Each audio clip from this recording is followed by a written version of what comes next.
He got you pregnant does not necessarily mean that he has to marry you. Because I know that there are a lot of women today who are not happy with their decision to go ahead to marry the man that got them pregnant. They only marry the man because he got them pregnant.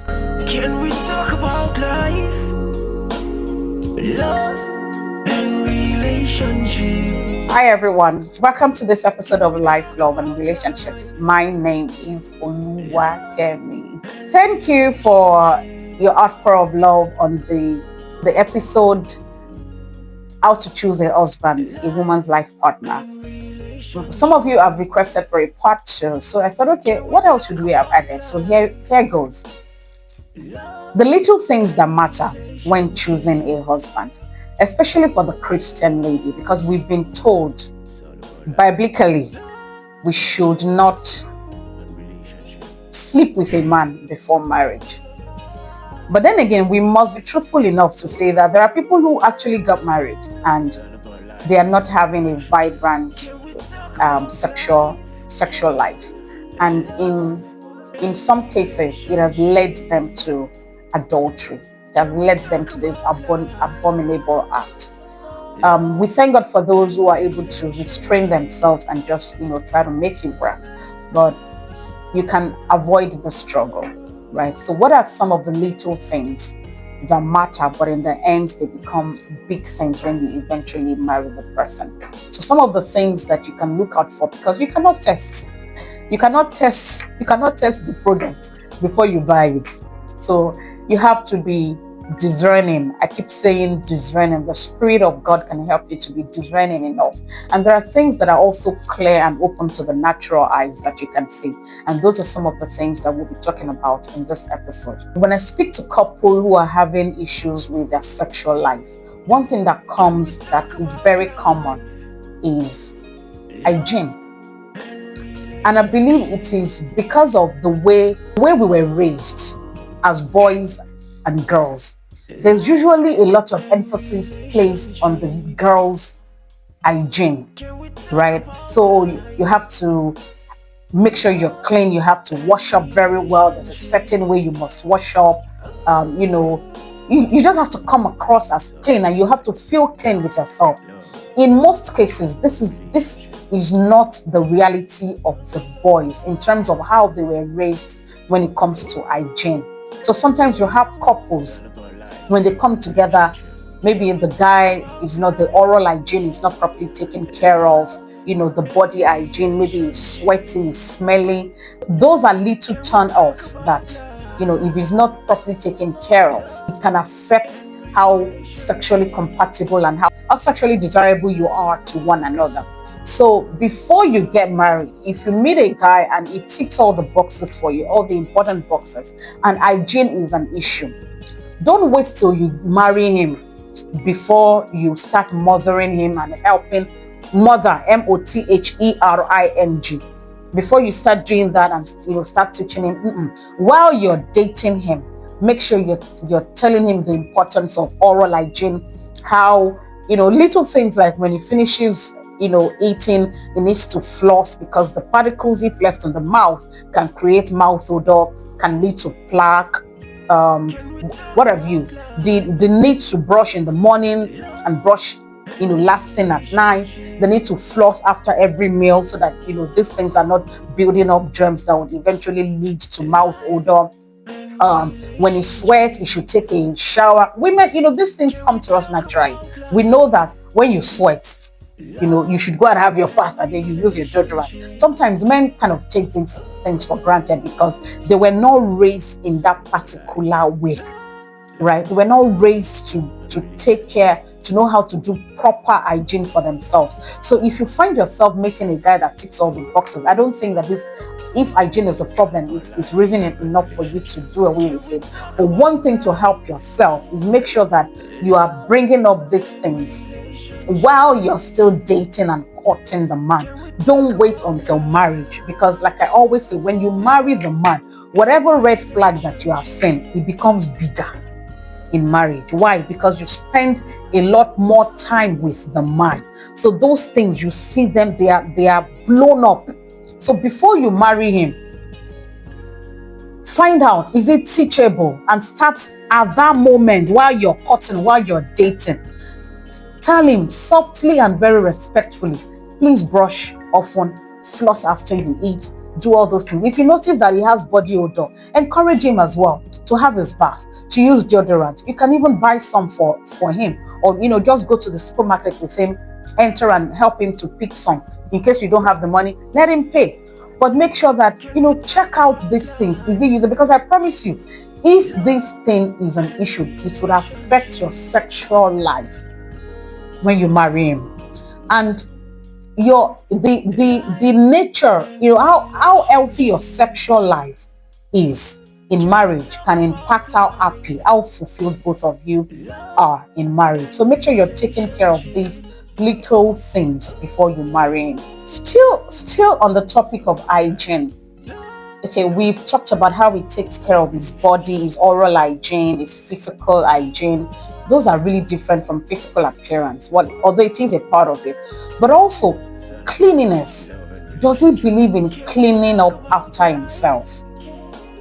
Or is used to having people clean up after him? Because whatever the case is, that is going to be even magnified after you marry him. So are you comfortable with cleaning up after him? Or you want a man who sees cleanliness as self-respect? Remember in the last video, we talked about self-respect. Self-respect comes in different forms. Being clean, being hygienically presentable, cleaning up after yourself, it is also a sign of self-respect. But in some cases, men do not see it this way. Women, we've been raised that way. So it's easy for us to see it as a sign of self-respect. Does this man see cleanliness as a sign of self-respect? It's very important. Does he clean up after himself? Does he take responsibility for how clean he is and how clean he is to people? Or does he think it's okay to wake up in the morning without brushing his mouth and just open his mouth and be talking to people? It may sound funny, but in my experience, I've heard many couples complain about the level of hygiene, and it has affected their sexual life, and therefore it has driven them apart. So it's something that you should take note of and make sure that you're helping the man, you're teaching him, and sensing if he's teachable, if he's receiving these lessons and actually working on them before you marry him.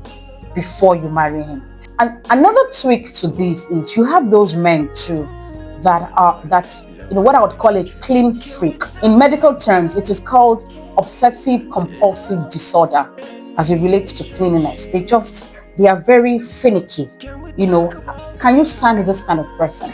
Because even if you're clean as a lady and they have this OCD, obsessive compulsive disorder, as it relates to cleanliness, it may impact how both of you can come together sexually and how you are able to live in the same house together. So these are some of the things you should also look out for and consider your level of acceptability of that thing, and how he is also willing to accept you, and how you're also willing to accept his level of hygiene. People with OCD often suffer from letting people into their space. So if you're going to marry someone for the rest of your life, and this person, you're going to be in the same space, in the same house, probably share the same room. I hear now that there are couples, there's mommy's room, there's daddy's room. God help us. Whatever it is, whether you're sharing room or you're going to be using the same room, if he has OCD, they have problems with, being in the same space with people. Watch out for things like, do his friends visit him? Does he allow people to come into their home? When he goes to visit people, how does he comport himself in their house? Is he always complaining about, just watch out for these things. Like I said, they may sound little, but they're very important. Also, in the last video on choosing a husband, we talked about honesty, but I would like to take it further here that transparency is even more.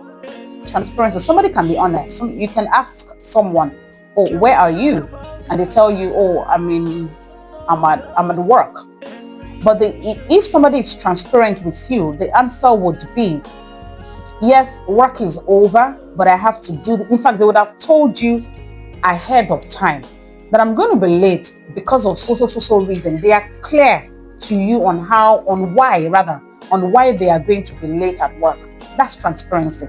Transparency is better than honesty because they let you know why, not just because something is happening, but why it is happening, and it's the real reason they are giving to you. So watch out for men that are transparent and they are willing to give you as much information that would help you to get into their world, get into their head, get into their heart, know how they think, why they do what they do. That level of transparency can be very helpful in making a marriage work.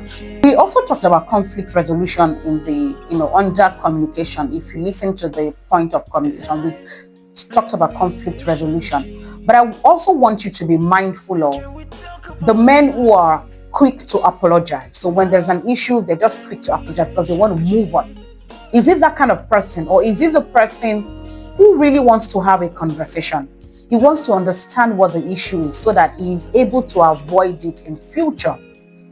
Those are more pragmatic ways that is a more pragmatic way of conflict resolution. It's not somebody who is just quick to apologize and move on. He doesn't understand the issue. So where does it fall? Is he the kind of guy for peace to reign? Okay, I'm sorry, and he moves on. Or is the type of guy that wants to have a conversation so that he understands what the issues are with you on the matter that has happened.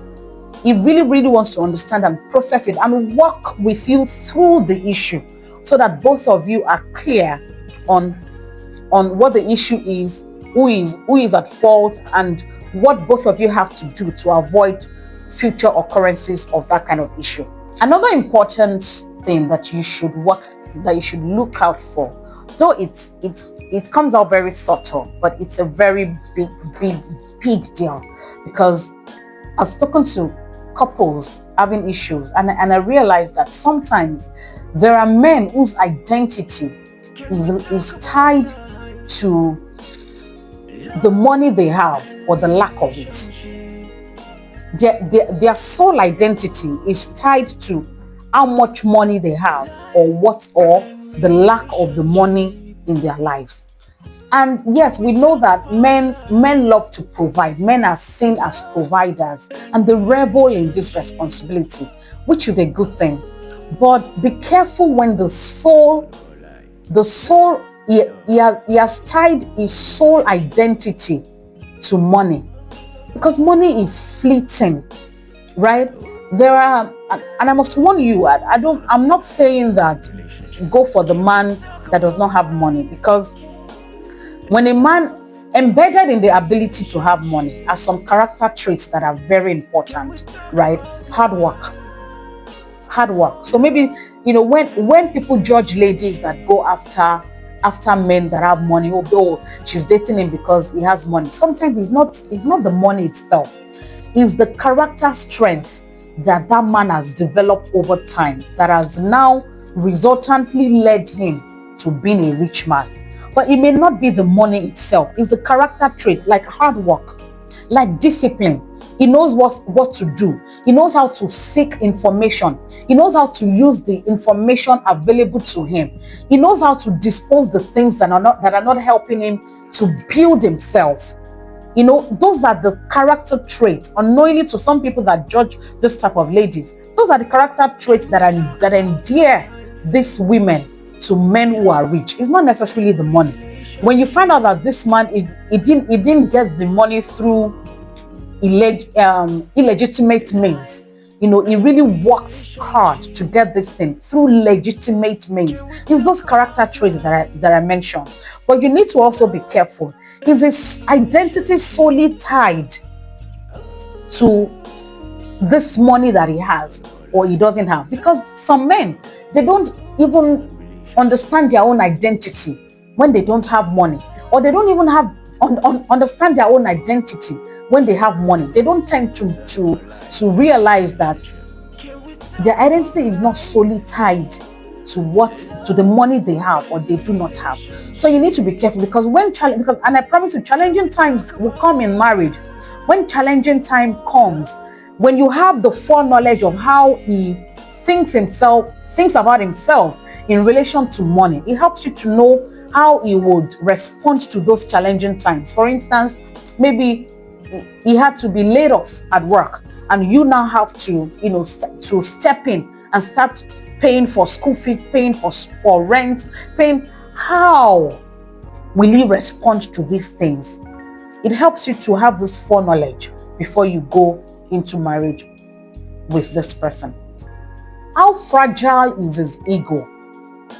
How fragile is this man's ego? Is it someone that you have to continually rub his ego? That's not sustainable. It's always better to go for a man that, he knows who he is and he's comfortable in his skin. He doesn't need he doesn't need external validation before he remembers who he is. So how fragile is his ego? When things happen, does everything affect the very heart of who he is, the very center of who he is? Does he respond angrily when people question him, when people query him? Is he always angry, or is gentle enough to explain? Is comfortable enough to explain himself? Watch out for these signs, because I tell you, it is not sustainable for you to continually be the reason why he feels good about himself. Here is a very tricky one. Before you marry any man, be very certain that you are the one he wants to marry. Because by nature, men are very clear on what they want and what they don't want. So they are going with the flow sometimes does not mean that you are the one he wants, especially in very sensitive situations where you got pregnant before you marry him. Be very careful that he is marrying you because you are the one he wants. Because the truth is, he doesn't want you does not mean that there are no several thousand men that also desire you. Make sure that you are marrying the man who wants to marry you, who is choosing you. And now here, I would share the story of Joyce Daniel. I think a couple of weeks ago, she shared the story of how she got pregnant. You can check her out, Joyce Daniels. She's on YouTube, Joyce Daniels. She shared the story of how she got pregnant at age 20 and how, she struggled for a long time keeping the baby or not keeping the baby. But to the glory of God, somehow God helped her. She kept the baby and she's happy for it. I'm really, really encouraged by vulnerability and sharing a story so that we can all learn from it. I really, really applaud her. So she shared the story, and somehow when she got to the point where she went to her parents and told them she was pregnant, the boy was willing to take responsibility, and he came with his family and they wanted to start talking about marriage. But I respect her so much because she's, even at age 20, she said something. She said she didn't want to talk marriage because she didn't want the boy to feel that she was only going on with the marriage because of the pregnancy. She was very clear enough to know that this is not a man she wants to marry, not just because of. So she didn't allow the pregnancy to becloud a sense of judgment. She was very clear that this is not the type of man she wants to marry. And a lot of sometimes we find ourselves in that situation. We just allow ourselves to go with the flow because the family has come. They want the man to take responsibility. Or he got you pregnant. He got you pregnant does not necessarily mean that he has to marry you. Because I know that there are a lot of women today who are not happy with their decision to go ahead to marry the man that got them pregnant. They only marry the man because he got them pregnant. So be very clear, have that level of clarity. Does he want me for me? Or why is he marrying me? Be very clear on why he wants to marry you. You be very clear as well on why you want to marry him.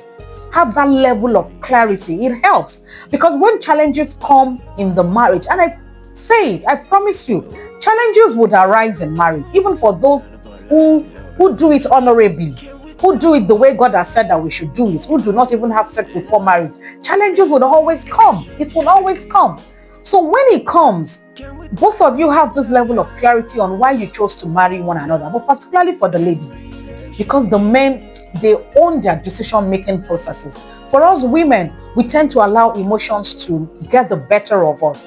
So please, before you marry any man, be sure that the man, as much as you want him, the man also wants you for yourself, not for any other reason. Because if there are other reasons tied beyond you as a human being, those reasons may fade in the future.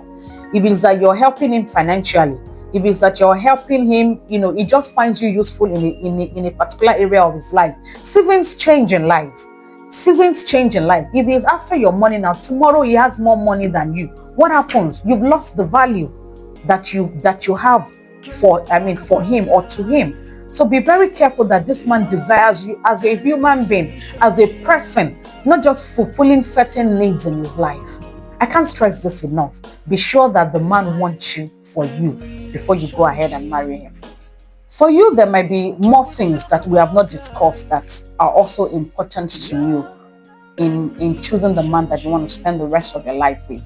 Just have a list. I would encourage you to have a book where you write down all the things that you want and the things that you don't want, so that when the man comes, you can clearly know this one is for me, this one is not for me. But I would also encourage you to be open-minded, because the good can pass you by without you knowing it. Because sometimes the trauma that we've suffered in childhood or in past years can close our eyes to the good men passing in front of us. So before you get married, make sure that you're owning your trauma, you're helping yourself to heal through it, so that trauma is not what is dictating the kind of man that you want to spend the rest of your life with, the kind of man that you open up yourself to.